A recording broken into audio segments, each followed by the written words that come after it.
இன்றைய நற்செய்தி புனித மார்க்கு எழுதிய நற்செய்தி அதிகாரம் 2 இறை வார்த்தைகள் 1 முதல் 12 வரை. அக்காலத்தில் இயேசு மீண்டும் கப்பர்நாகுமுக்கு சென்றார்.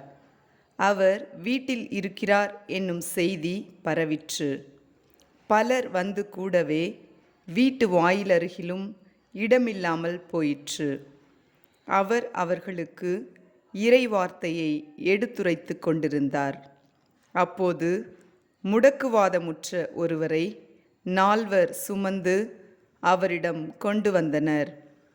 மக்கள் திரண்டிருந்த காரணத்தால் அவரை இயேசுவுக்கு முன் கொண்டு வர இயலவில்லை.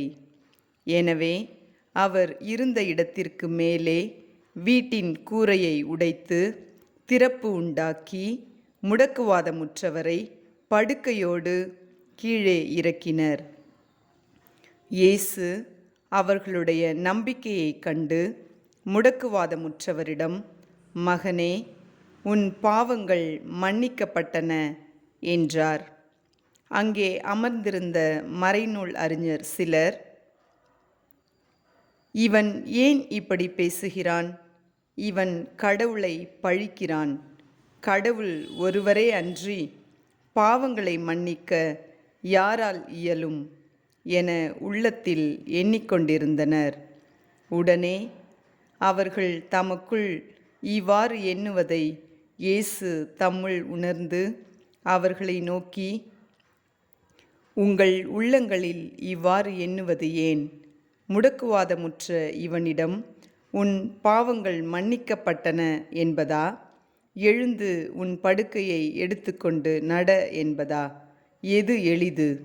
மண்ணுலகில் பாவங்களை மன்னிக்க மானிட மகனுக்கு அதிகாரம் உண்டு என்பதை நீங்கள் அறிந்து கொள்ள வேண்டும் என்றார்.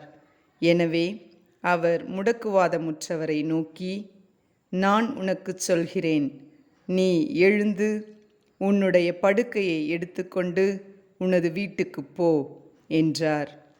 அவரும் எழுந்து உடனே தம்முடைய படுக்கையை எடுத்துக்கொண்டு எல்லாரும் காண வெளியே சென்றார்.